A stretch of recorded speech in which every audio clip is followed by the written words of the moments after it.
Hello बच्चों। अब हम पढ़ रहे हैं 10th का चैप्टर भारत में राष्ट्रवाद।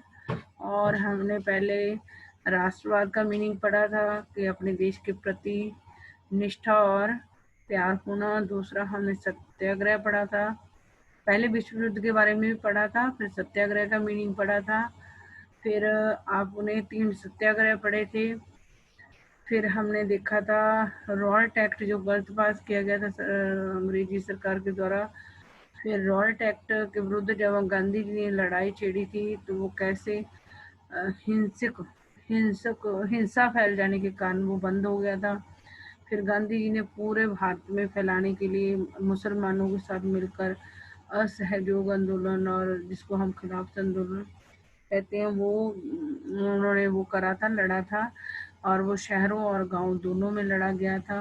और बगान में जो शहरों में लोग थे उनका क्या सोचना था उसके बारे में, और गांव ग्रामीण क्षेत्र के लोग क्या सोच रहे थे, मतलब सही मीनिंग उसका कोई भी नहीं ले रहा था। असहयोग आंदोलन का जो सही सही मतलब था, ना शहर के लोग समझ पा रहे थे, ना ग्रामीण क्षेत्र के, ना ही बगानों में काम करने वाले लोग। तो फिर गांधी जी, मतलब गांधी जी अपने दिमाग से तो यही सोच के चल रहे थे कि जो भी लड़ाई लड़ी जाए अंग्रेजों के विरुद्ध, वो बिना लड़ाई झगड़े के शांतिपूर्वक तरीके से। लेकिन हमने देखा कि असहयोग आंदोलन भी गोरखपुर उत्तर प्रदेश में पुलिस और शांतिपूर्वक जुलूस निकाल रहे लोगों के बीच में लड़ाई झगड़ा होने के कारण गांधी जी ने जब इस लड़ाई झगड़े के बारे में सोचा था, सुना था, तो उन्होंने असहयोग आंदोलन चौरा चौरी में जो लोगों और पुलिस के बीच में लड़ाई हुई थी उसके कारण 1922 में वापस ले लिया था। अब फिर इसके बाद उन्होंने सवर्ण आंदोलन शुरू करा था असहयोग आंदोलन के बाद। अब हम उसके बारे में पढ़ेंगे।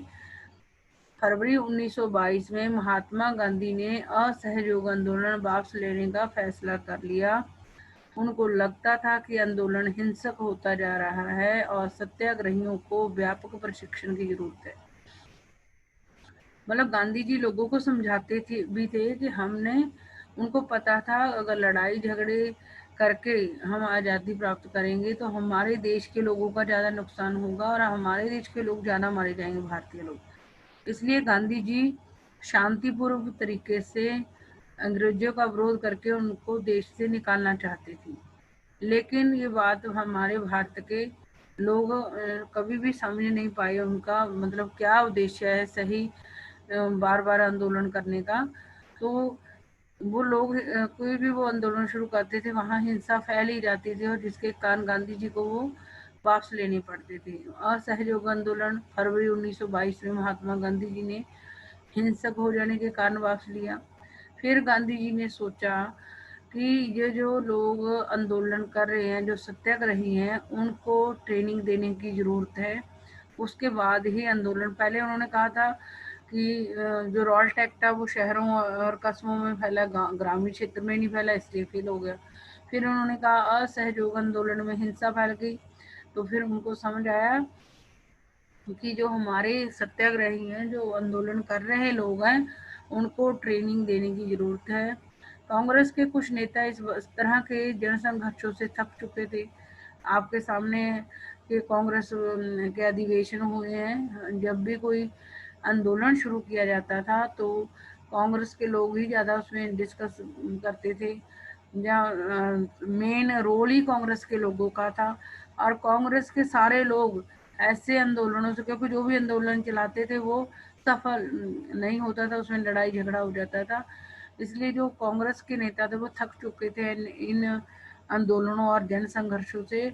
और वे 1919 के गवर्नमेंट ऑफ इंडिया एक्ट के तहत गठित की गई प्रांतीय परिषदों के चुनाव में हिस्सा लेना पहले भी लेना चाहते थे। कुछ कांग्रेसी ऐसे थे, आपने भी देखा है, जब सितंबर में असहयोग आंदोलन चलाने की बात हुई तो बहुत सारे कांग्रेसी चाहते थे कि जो प्रांतीय विधानसभा के चुनाव होते हैं उसमें वो करके हिस्सा लेकर, और उसमें विधानसभा में जाके जब कानून बनते हैं वहाँ विरोध करना चाहिए। लेकिन उस टाइम गांधी जी ने कांग्रेस के नेताओं को मना लिया था, लेकिन अब जब असहयोग आंदोलन भी उनका विफल हो गया, उसमें भी उनको कामयाबी नहीं मिली, तो 1919 के कांग्रेस के लोग क्या थे, थक चुके थे और वो चाहते थे कि अब बस एक ही रास्ता है जिससे हम भारतीय लोग अंग्रेजों का विरोध कर सकते हैं, वो है 1919 के गवर्नमेंट ऑफ इंडिया एक्ट के तहत जो प्रांतीय परिषदें बनाई गई हैं उनके चुनावों में हिस्सा लेना। ये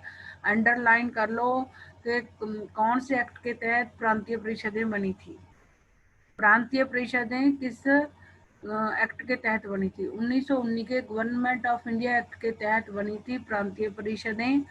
और जब कई आंदोलन करने के बाद कांग्रेसी हार गए तो उन्होंने वो लिया, डिसीजन लिया कि वो प्रांतीय परिषदों के चुनावों में हिस्सा लेंगे। उनको लगता था कि परिषदों में रहते हुए ब्रिटिश नीतियों का विरोध करना, सुधारों की वकालत करना और जय दिखाना भी महत्वपूर्ण है कि ये परिषदें लोकतांत्रिक संस्था नहीं है।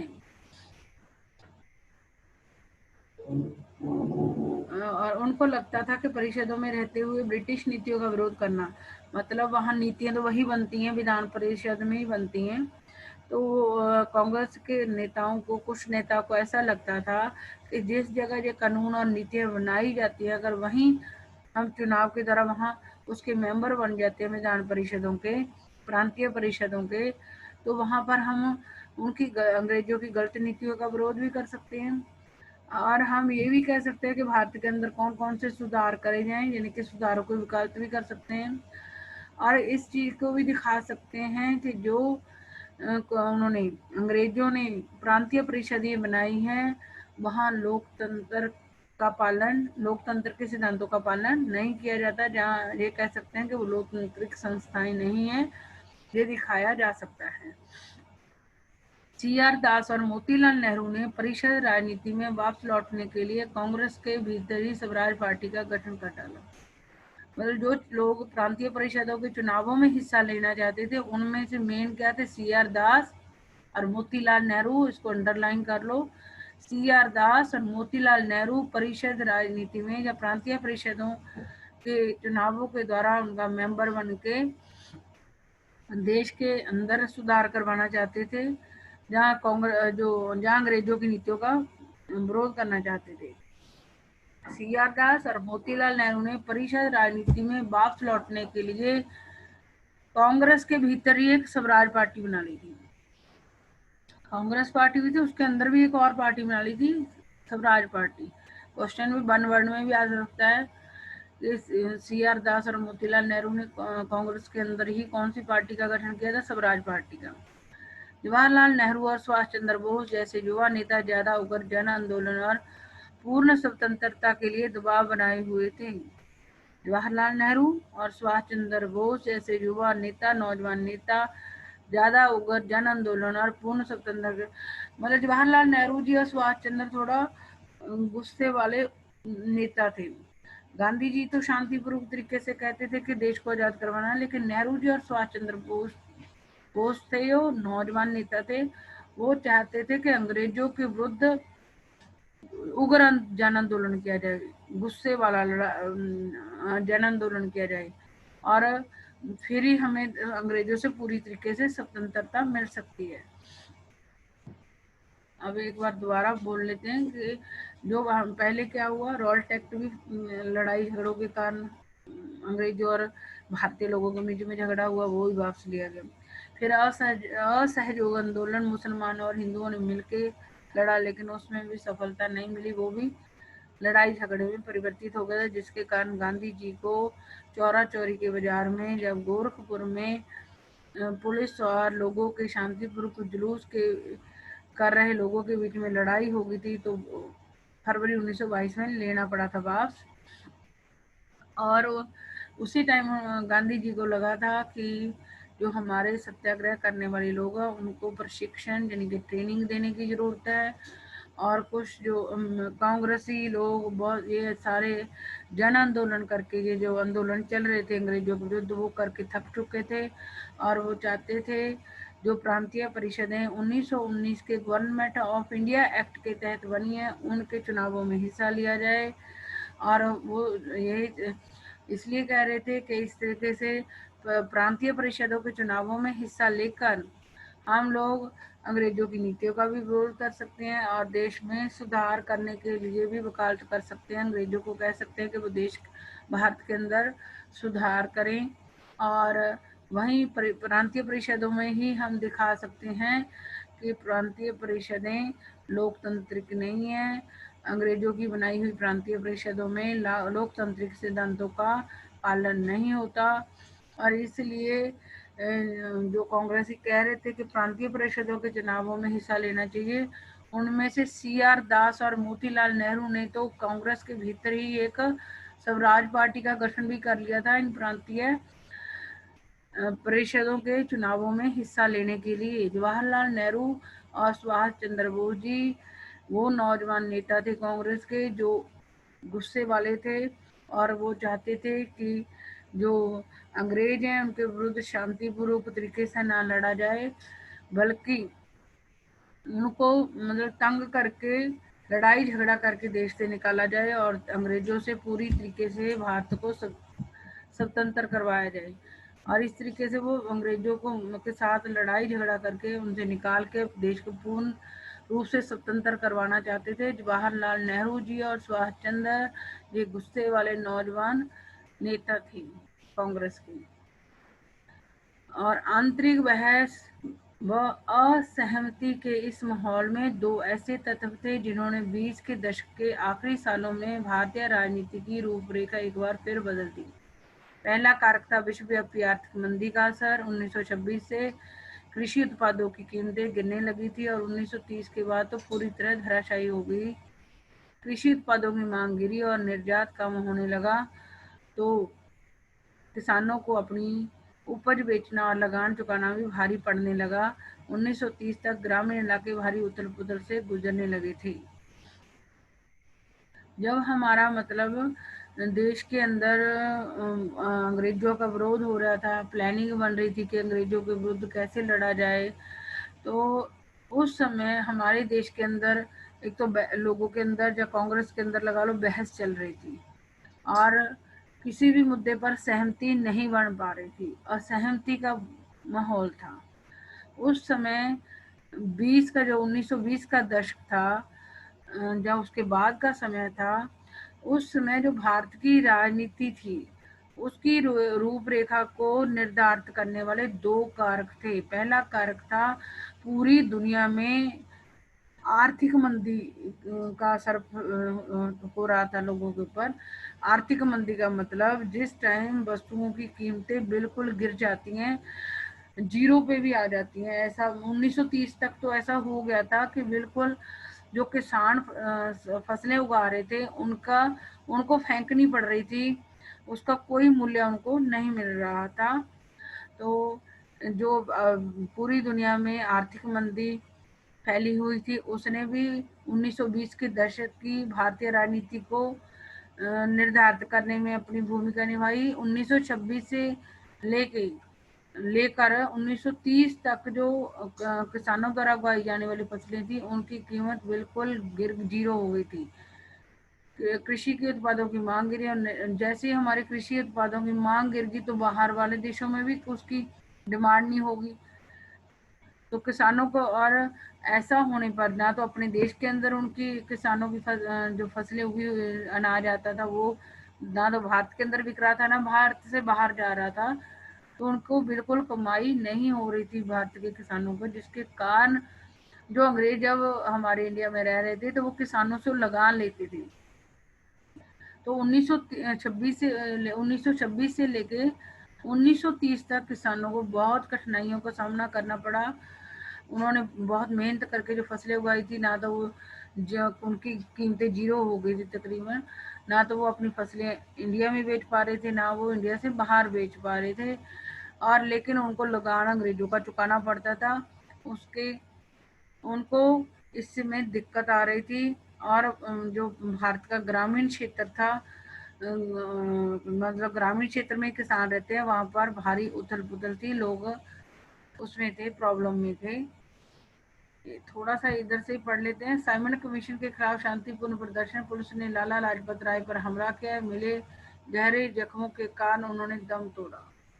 और हमें पता है साइमन कमीशन आया था इंग्लैंड की सरकार ने, जब हमारे देश के अंदर अंग्रेजों का ज़्यादा विरोध होने लगा था, तो वहाँ पर इंग्लैंड में जो अंग्रेजों की सरकार थी, इंग्लैंड को चला रही थी, उसको टेंशन हो गई थी कि अंग्रेजों का भारत में क्यों इतना ज़्यादा विरोध हो रहा है।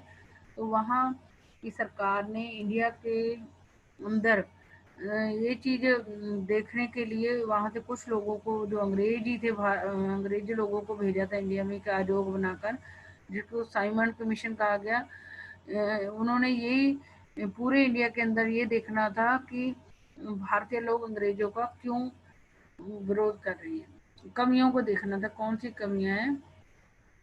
जब हमारे देश के अंदर गांधी जी वगैरह को पता था कि इंग्लैंड से कुछ लोग आ रहे हैं इंडिया के अंदर संवैधानिक स्थिति को देखने के लिए कि क्यों भारत के लोग अंग्रेजों का विरोध कर रहे हैं, तो उसी टाइम जो साइमन कमीशन गो बैक के लिए, जो साइमन कमीशन का शांतिपूर्ण तरीके से लोग प्रदर्शन कर रहे थे, उसमें लाला लाजपत राय पर पुलिस ने हमला कर दिया था और उनको बहुत गहरे जख्म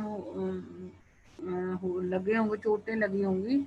और उन्होंने इस साइमन कमीशन के विरोध के चक्कर में लाला लाजपत राय जी की, जो हमारे देश के बहुत महान नेता था, उनकी जान चली गई थी।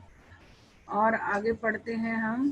पहले तो हमने वो देखा कि 1920 के दशक में हमारे भारत की राजनीति को प्रभावित करने वाला पहला कारक हमने पूरे दुनिया में फैली हुई मंदी ने कैसे वो करा। मतलब अगर देश चलते हैं, जब दुनिया चलती है वो कमाई से चलती है, तो 1930 की मंदी के कारण पूरी दुनिया में कीमतें हर चीज़ की कम हो गई थी, जिसका असर हमारे भारत के ग्रामीण क्षेत्र के किसानों पर ज़्यादा पड़ रहा था, क्योंकि उनको कमाई कुछ नहीं हो पा रही थी, लेकिन अंग्रेज उनसे लगान जरूर लेते थे, जिसके कारण हमारे भारत के ग्रामीण क्षेत्र के जो किसान थे वो बहुत दुखी थे। और इसी पृष्ठभूमि में ब्रिटेन की नई टोरी सरकार ने सर जॉन साइमन के नेतृत्व में एक वैधानिक आयोग का गठन कर दिया।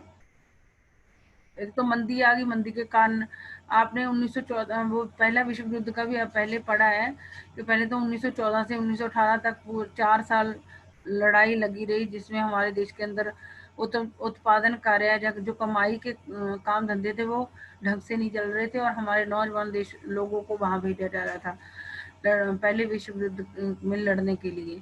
और फिर आपने देखा था 1918 से 1919 और फिर 1920 से 1921 में फसलें खराब हुई थी, 1921 में महामारी भी फैल गई थी। उसके बाद तो जो टाइम है उसमें महामंदी आ गई, जिसके कारण मतलब 1914 से लेकर 1930 का समय हम कहें तो हमारे भारत के लोगों के लिए दिक्कत भरा समय था। ग्रामीण क्षेत्र में भी लोग दुखी थे और शहरी क्षेत्रों में भी लोग दुखी थे। मेरे ख्याल से अंग्रेजों के विरोध करने का भी यही कारण था कि इतना लंबा समय लोगों को बहुत दुख तकलीफें देखनी पड़ी, और हमारे देश के अंदर इन्हीं दुख तकलीफों ने लोगों को अंग्रेजों का विरोध करने के लिए उकसाया था। ये समझो कि जब दुखी होते हैं, अगर जो हमें दुख देने वाला होता है, तो फिर हम उसका विरोध करने लग जाते हैं। तो इन 1914 से लेके जो 1930 तक प्रॉब्लम आई, उसके कारण भारत के लोग अंग्रेजों का बहुत ज़्यादा विरोध करने लगे थे। अलग अलग तरीके के आंदोलन चल रहे थे इंडिया में।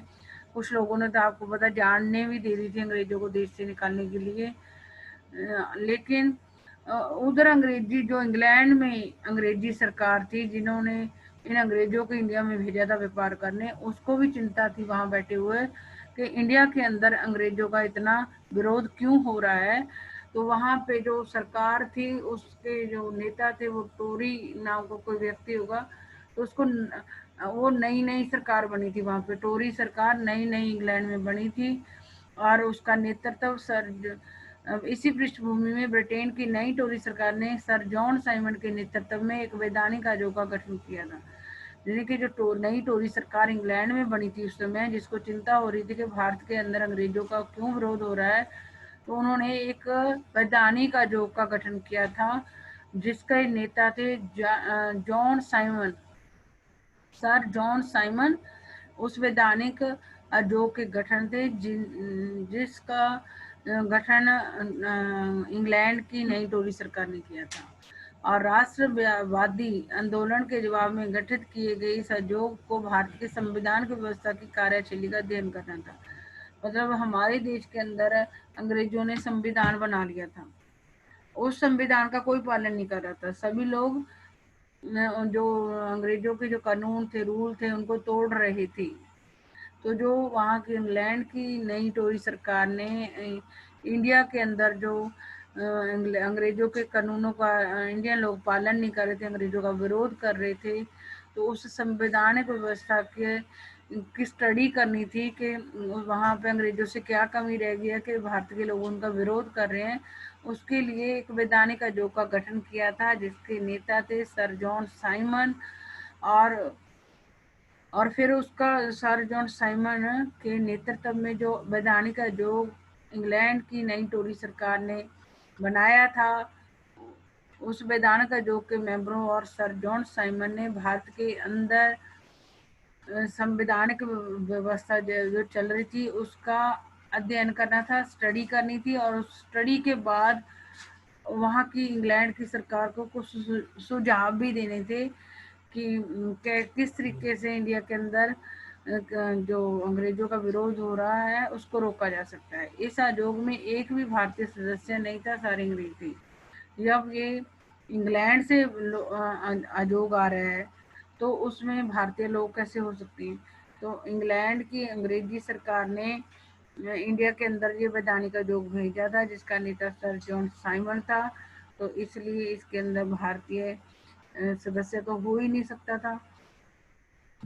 आगे चलते हैं। 1928 में जब साइमन कमीशन भारत पहुंचा, आपको भी पता है, ऊपर पड़ा कि लाला लाजपत राय जी जो हमारे बहुत बढ़िया नेता थे, उनकी डेथ हो गई थी।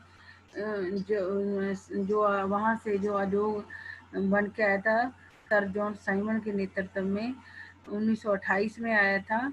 इसको साइमन कमीशन के नाम से भी जाना गया। जब साइमन कमीशन इंडिया पहुंचा तो उसका विरोध करने के लिए हमारे इंडियन नेता गए, जिसमें हमारे लाला लाजपत राय जी की तो डेथ भी हो गई थी, पुलिस ने इतना मारा था उन्हें। 1928 में जब साइमन कमीशन भारत पहुंचा तो उसका स्वागत साइमन कमीशन वापस जाओ, जो हमारे देश के लोग विरोध कर रहे थे साइमन कमीशन का, वो क्या नारे लगा रहे थे? साइमन कमीशन वापस जाओ, साइमन कमीशन गो बैक के नारों से किया गया। कांग्रेस और मुस्लिम लीग सभी पार्टियों ने प्रदर्शनों में हिस्सा लिया। तो जब ये साइमन कमीशन इंडिया आया था उस टाइम कांग्रेस के और मुस्लिम लीग सभी पार्टियों के लोगों ने इस प्रदर्शन में हिस्सा लिया था। इस विरोध को शांत करने के लिए वाइस रॉय थे जो उस टाइम के लॉर्ड इरविन ने अक्टूबर 1929 में भारत के लिए डोमिनियन स्टेट्स का गोल मोल सा ऐलान कर दिया। मतलब जब साइमन कमीशन का ज़्यादा विरोध होने लगा, जब अंग्रेजों से उस समय की 1928 की जो स्थिति थी बहुत मतलब डरावनी हो गई थी। इंडिया में हर जगह आंदोलन, लड़ाई झगड़े हो रहे थे अंग्रेजों के विरुद्ध, और उधर से साइमन कमीशन आ गया तो और भी ज़्यादा प्रदर्शन होने लगे। तो अंग्रेजों को से जब स्थिति कंट्रोल नहीं हो पा रही थी तो उस टाइम पे जो वाइस राय लॉर्ड इरविन थे, उन्होंने फिर इंडियन लोगों को शांत करने के लिए अक्टूबर 1929 में एक डोमिनियन स्टेट का गोल मोल सा ऐलान कर दिया कि डोमिनियन स्टेट्स का मतलब होता है कि भारत के अंदर भारतीय लोगों की स्टेट्स बना के उनका अपना संविधान बना दिया जाएगा। जब 1928 में सारी पार्टियां साइमन कमीशन का विरोध कर रही थी तो देश के अंदर अंग्रेजों से स्थिति संभाली नहीं जा रही थी। तो अंग्रेजों के जो उस टाइम समय के वाइस राय लॉर्ड इरविन थे, उन्होंने भारतीय लोगों को शांत करने के लिए अक्टूबर 1929 में डोमिनियन स्टेट्स का एक गोल मोल सा ऐलान कर दिया था ताकि भारत के लोग शांत हो जाएं। डोमिनियन स्टेट्स का मतलब ऐसी स्टेट्स, मतलब भारत को ऐसा देश बना दिया जाएगा जिसका मतलब भारत के लोगों का अपना संविधान बनेगा। उन्होंने इस बारे में कोई समय सीमा भी नहीं बताई, बस ऐसे ही कर दिया कि आपका अपना संविधान होगा, आपके अपनी देश की सरकार होगी आगे, तो भी आप शांत हो जाओ। उन्होंने मतलब टाइम कोई नहीं बताया कि कब भारत का संविधान बनेगा, कब भारतीय लोगों की सरकार बनेगी। उन्होंने इस बारे में कोई समय सीमा भी नहीं बताई। उन्होंने सिर्फ इतना कहा कि भावी संविधान के बारे में चर्चा करने के लिए गोलमेज सम्मेलन आयोजित किया जाएगा, और बस इतना कह दिया कि भारत के लोग भारत का संविधान बनाने के लिए गोलमेज यानी कि लोग इकट्ठे बैठ के भारतीय संविधान बनाने के लिए बहस करेंगे, मतलब वाद विवाद होगा, सम्मेलन आयोजित किया जाएगा। बस इतना ही कह दिया, कोई टाइम नहीं बताया कि कब भारत का संविधान बनाने के लिए चर्चा की जाएगी, कब गोलमेज सम्मेलन आयोजित किया जाएगा। बस मेरे ख्याल से वो एक ऐसा वादा था ताकि मतलब उनको लगता था कि अगर हम ऐसा कह देंगे तो भारत के लोग शांत हो जाएंगे। लेकिन हमारे जो कांग्रेस के लोग थे वो अंग्रेजों की नीयत जानते थे उनको, लेकिन इसलिए कांग्रेस के जो लोग थे, नेता थे, मेन मुख्य नेता, वो इरविन के इस जो इरविन ने ये फैसला सुनाया था कि तुम्हारा भारत का संविधान बनाने के लिए चर्चा की जाएगी, गोलमेज सम्मेलन बुलाया जाएगा, उससे संतुष्ट नहीं थे कांग्रेस के नेता। जवाहरलाल नेहरू और सुभाष चंद्र बोस के नेतृत्व में कांग्रेस का तेज तरार खेमा आक्रामक तेवर अपनाने लगा। आपने पहले भी ऊपर भी पढ़ा है कि जवाहरलाल नेहरू जी और सुभाष चंद्र बोस गुस्से वाले नेता थे, गर्म दल के नेता थे। कांग्रेस के दो नरम दल और गर्म दल दो धड़े हैं कांग्रेस में, थे पुराने समय में। तो गर्म दल के नेता कौन थे? जवाहरलाल नेहरू और सुभाष चंद्र बोस जी। तो ये क्या थे? ये गुस्से में थे और आक्रामक तेवर अपना रहे थे सुभाष चंद्र और नेहरू जी। उदारवादी और मध्यवर्गीय नेता ब्रिटिश डोमिनियन के भीतर ही संवैधानिक व्यवस्था के पक्ष में थे। मतलब ये नेहरू जी और सुभाष चंद्र बोस चाहते थे कि इनके मतलब जब इरविन ने लोगों को शांत करवाने के लिए एक गोलमोल सा वादा कर दिया कि तुम्हारे संविधान के लिए गोलमेज सम्मेलन बुलाया जाएगा, तो इनको जो हमारे गर्म दल के नेता थे कांग्रेस के, उनको उनके ऊपर विश्वास नहीं था, वो उनसे संतुष्ट नहीं थे। लेकिन कुछ उदारवादी लोग भी थे जो कहते थे कि जो अंग्रेजों की संविधानिक व्यवस्था चल रही है, जो कानून चल रहा है, उसमें ही वो कर लो। ब्रिटिश डोमिनियन हमारे जो कांग्रेस के नेता थे वो कहते थे इंडियन की डोमिनियन स्टेट्स बनाई जाए।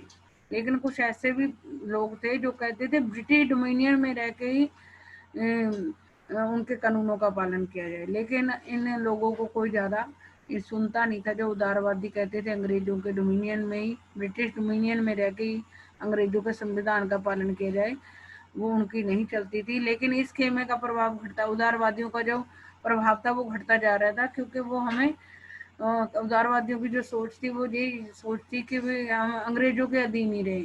तो लेकिन लोग इनकी बात नहीं सुन रहे थे, क्योंकि लंबे समय से अंग्रेजों के विरुद्ध लड़ा जा रहा था। जो अंग्रेजों से बिल्कुल ही स्वतंत्रता पाना चाहते थे, क्या उदारवादियों की कोई सुनता?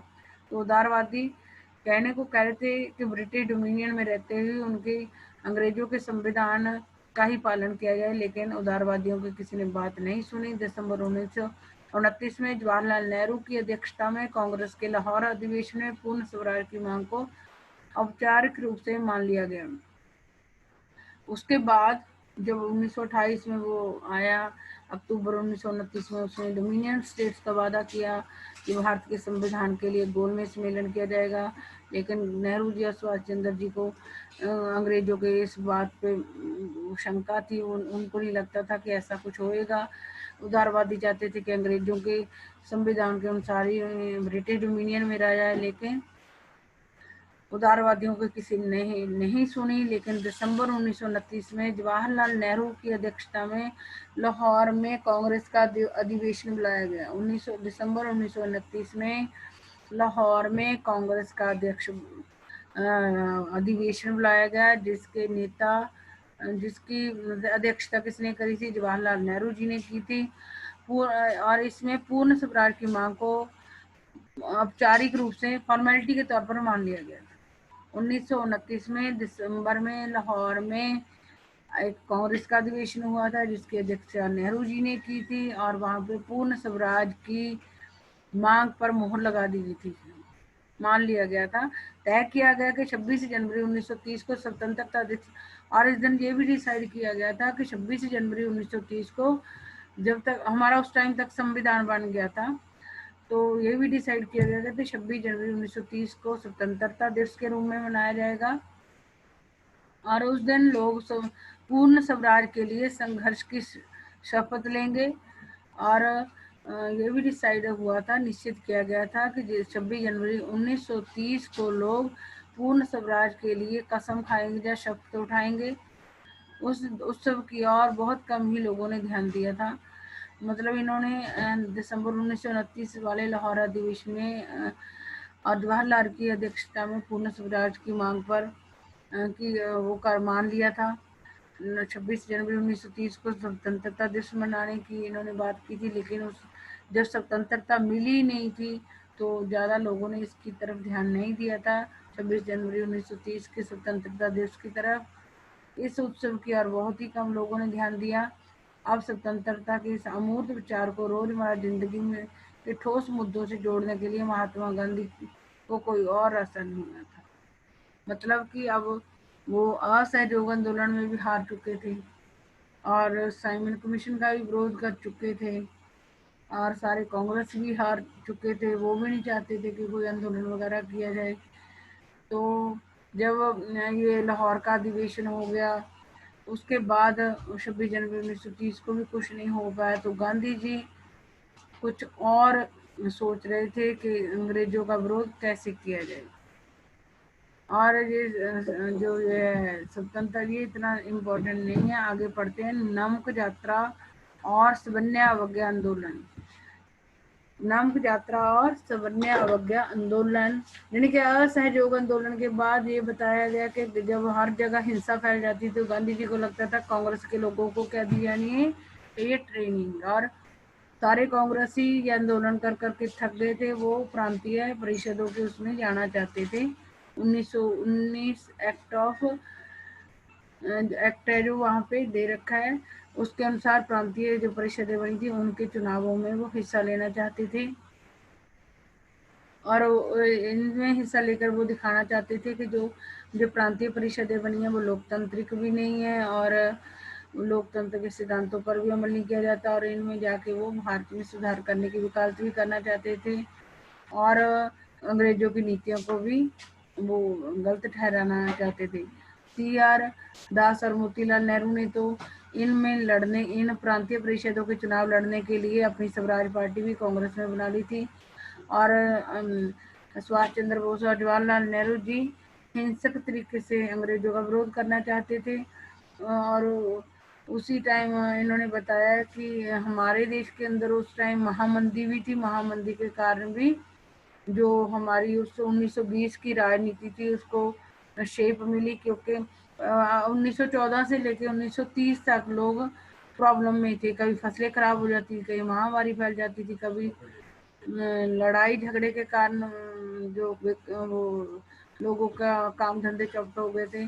और 1930 के आसपास तो आपने देखा है कि फसलें खराब हो जाने के कारण, नहीं फसलें तो ज़्यादा हो रही थी लेकिन उनकी कीमतें जीरो हो गई थी।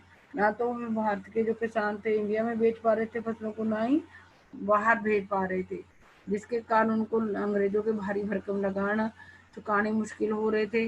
और हम 1930 तक हमारे भारत के जो हालात थे बहुत दुख खराब हो चुके थे, और लोग अंग्रेजों से दुखी हो चुके थे। वो उनको किसी ना किसी तरीके से निकालना चाहते थे, लेकिन अंग्रेज थे कि वो अपने आप के पैर इंडिया में जमाने के लिए लगे हुए थे। और उनके बारे में इंग्लैंड की सरकार भी सोच रही थी, वहाँ की जो नई टोरी सरकार बनी थी उसको अभी भी लगता था कि अंग्रेजों का साथ दें भारत के लोग, इसलिए उनको चिंता थी कि भारत के लोग अंग्रेजों से क्या गलतियां इंडिया में हो रही हैं कि वो भारत के लोग उनका वो कर रहे हैं, विरोध कर रहे थे। उन्होंने कोई वैधानिक आयोग जिनका नेतृत्व सर जॉन साइमन कर रहे थे, एक वैधानिक आयोग बना के इंडिया के अंदर उनको ये स्टडी करनी थी कि भारत के लोग अंग्रेजों का क्यों विरोध कर रहे हैं, और अंग्रेजों की जो संविधान की व्यवस्था थी उसमें क्या कमी है वो स्टडी करनी थी और उसके बाद वहाँ की टोरी सरकार को सुझाव देने थे कि क्या चेंजेस करके इंडिया के लोगों को शांत किया जा सकता है। लेकिन जब साइमन कमीशन 1928 में इंडिया में पहुंचा तो भारत के लोगों ने साइमन गो बैक, साइमन वापस जाओ के नारे लगाए, तो उसमें हमारे लाला लाजपत राय जी की भी डेथ हो गई थी। और देश के अंदर बहुत जब साइमन कमीशन आया तो सारी पार्टियों के लोगों ने इसका विरोध किया था और देश के अंदर बहुत बुरे हालात हो गए थे। अंग्रेजों से ये संभाल कंट्रोल नहीं हो रहे थे इंडिया के लोग। तो उस टाइम हमारे देश के जो वो थे वाइस राय थे वो लॉर्ड इरविन थे, और लॉर्ड इरविन ने लोगों को शांत करने के लिए डोमिनियन स्टेट्स का एक वादा किया था कि आप भारत का संविधान बनाने के लिए गोलमेज सम्मेलन बुलाया जाएगा। लेकिन कांग्रेस के नेताओं को इरविन के इस वादे पर शक था, और वो उनको नहीं लगता था कि इरविन इस बात को पूरा करेगा। और सुभाष चंद्र बोस और जो हमारे जवाहरलाल नेहरू जी है वो चाहते थे कि इनका अंग्रेजों का विरोध ढंग से किया जाए, हिंसक तरीके से उनको जवाब देना चाहते थे, आक्रामकता दिखा रहे थे। उनको बहुत गुस्सा था कि अंग्रेजों को निकाल के पूर्ण स्वराज हासिल किया जाए। और कुछ उदारवादी भी थे जो चाहते थे कि ब्रिटिश डोमिनियन में रह के और अंग्रेजों के संविधान जो कानून है उनका ही पालन किया जाए। लेकिन जो उदारवादी थे क्योंकि जब देश के अंदर अंग्रेजों ने लोगों को इतना तंग कर दिया था तो उनकी क्योंकि और देश के लोगों की जो मानसिकता थी वो अंग्रेजों को निकालने की बन चुकी थी, तो उदारवादियों की तरफ किसी ने ध्यान नहीं दिया। फिर गांधी जी ने नेहरू जी की अध्यक्षता में लाहौर में 1929 में एक आंदोलन वो करा गया, अधिवेशन हुआ। दिसंबर 1929 में जवाहरलाल नेहरू जी की अध्यक्षता में लाहौर में एक अधिवेशन हुआ जिसमें पूर्ण स्वराज की मांग को औपचारिकता रूप में सबको मान लिया गया।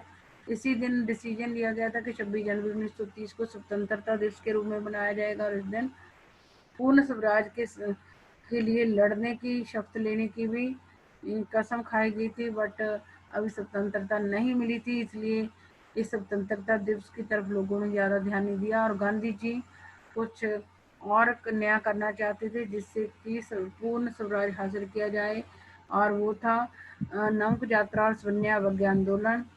देश को एकजुट करने के लिए महात्मा गांधी को नमक एक शक्तिशाली प्रतीक दिखाई दिया।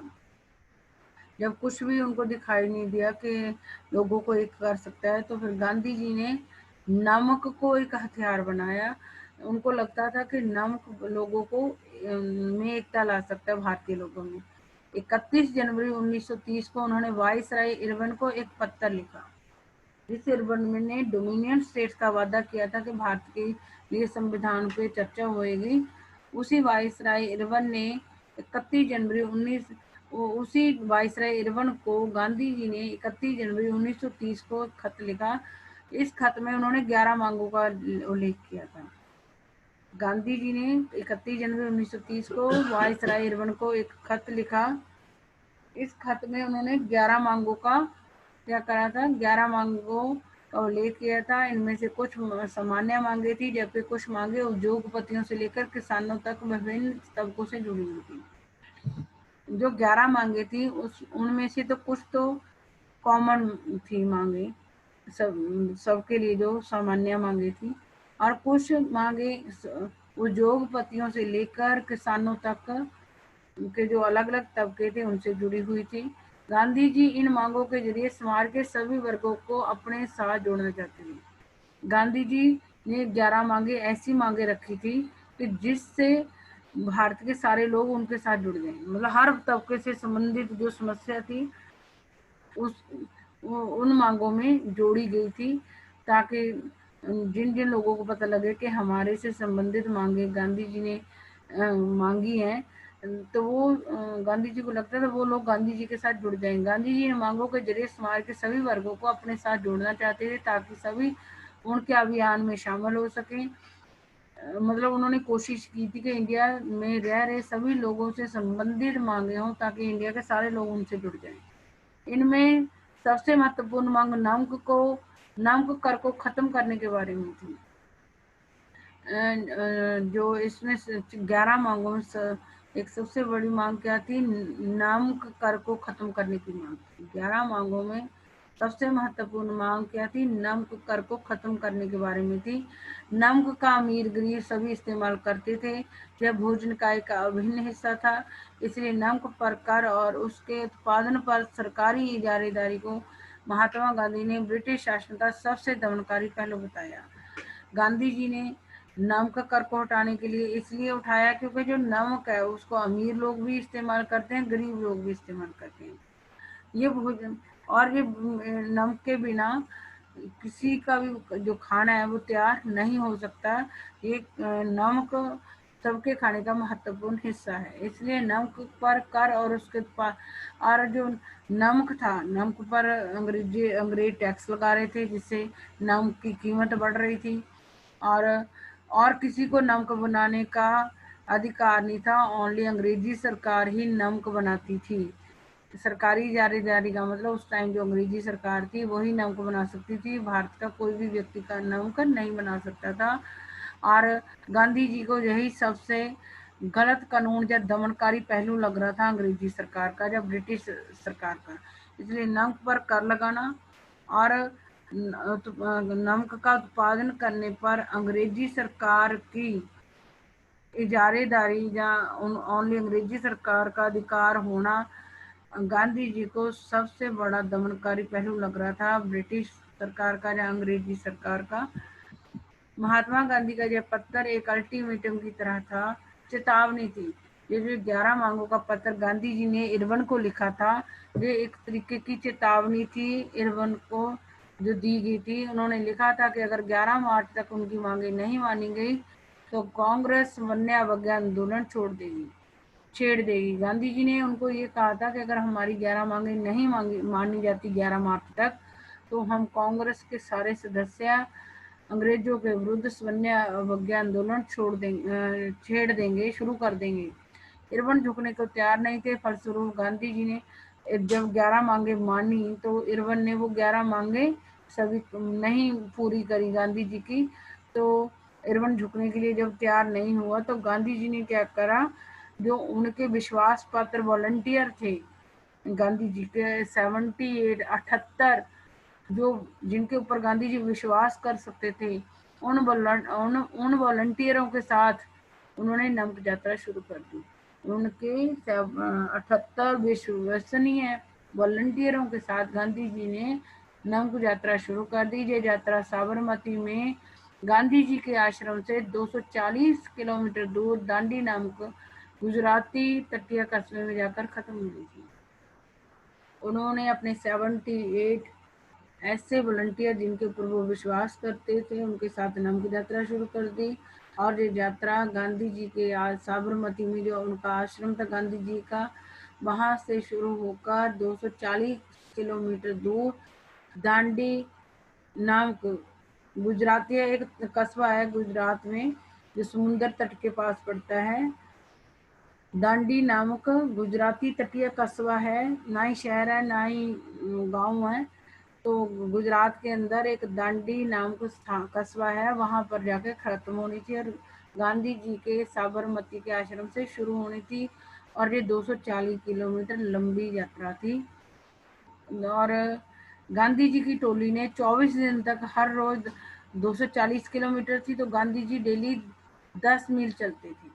गांधी जी की टोली रोज 24 दिन लगातार 10 मील का हर रोज 10 मील का सफर करते थे। गांधी जी हर रोज 10 मील का सफर तय करते थे और इस तरीके उनको 24 दिन लग गए दांडी पहुंचने में। गांधी जी यहाँ भी रुकते, हजारों लोगों ने सुनने आते थे।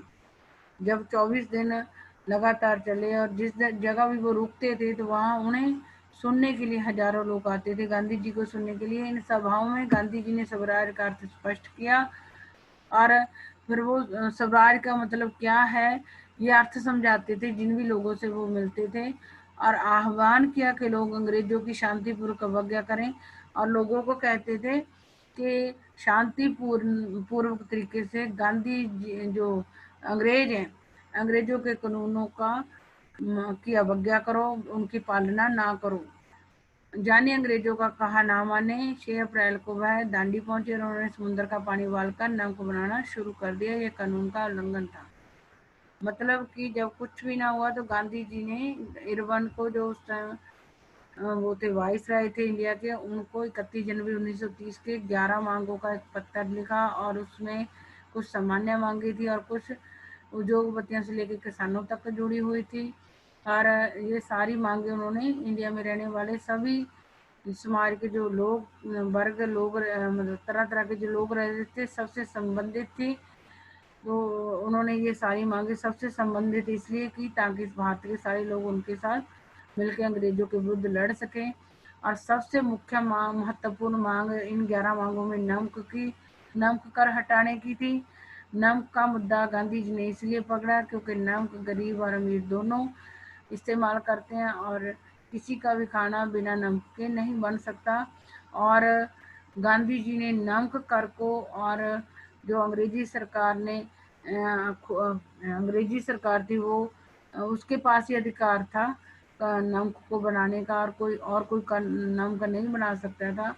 नमक कर और नमक बनाने के ऊपर अंग्रेजी सरकार की इजारेदारी को गांधी जी ने सबसे दमनकारी पहलू बताया।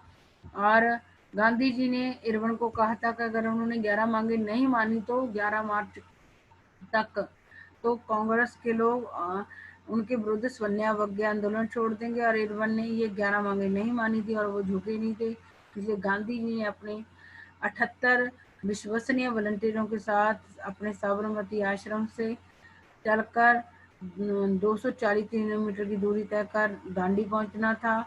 और वो 24 दिन लगातार 10-10 मील की दूरी तय करते हुए दांडी पहुंचे थे। और बीच में वो हर रोज जहाँ रुकते थे बहुत सारे लोगों से मिलते थे, लोगों को स्वराज का मीनिंग बताते थे और लोगों को प्रेरित करते थे कि वो अंग्रेजों का विरोध करे शांतिपूर्वक तरीके से और अंग्रेजों का कहा ना माने। और फिर वो 6 अप्रैल को वो वहाँ पहुँच गए थे दांडी, और वहाँ जाकर उन्होंने समुद्र का पानी उबालकर नमक बनाना शुरू किया था। ये अंग्रेजों के कानून का उल्लंघन था क्योंकि अंग्रेज जो कानून बनाने का अधिकार था, सॉरी नमक बनाने का जो अधिकार था वो ओनली अंग्रेजी सरकार के पास था। भारतीय बंदा कोई भी नमक नहीं बना सकता था। लेकिन गांधी जी ने नमक बनाकर अंग्रेजों के कानून का उल्लंघन किया शांतिपूर्वक तरीके से। यहीं से स्वन्यावज्ञा आंदोलन शुरू होता है। ये आंदोलन असहयोग आंदोलन के मुकाबले किस तरह अलग था, इस बार लोगों को न केवल अंग्रेजों का सहयोग न करने के लिए बल्कि अपने वैश्विक कानूनों का उल्लंघन करने के लिए आह्वान किया जाने लगा। मतलब अब स्वन्यावज्ञा आंदोलन गांधी जी ने शुरू कर दिया था। ये असहयोग आंदोलन से इस तरीके से अलग था कि इसमें लोगों ने अंग्रेजी सरकार का सहयोग भी नहीं करना था और अंग्रेजों के जो औपनिवेशिक सरकार के जो कानून थे उनका भी उल्लंघन करना था। इसलिए ये असहयोग आंदोलन से अलग था इस तरीके से। और जो आगे का चैप्टर है हम वो कल पढ़ेंगे। और जो मैंने आज पढ़ाया है वो सारे बच्चे एक बार पढ़ लेना और बुक में से भी रीड कर लेना।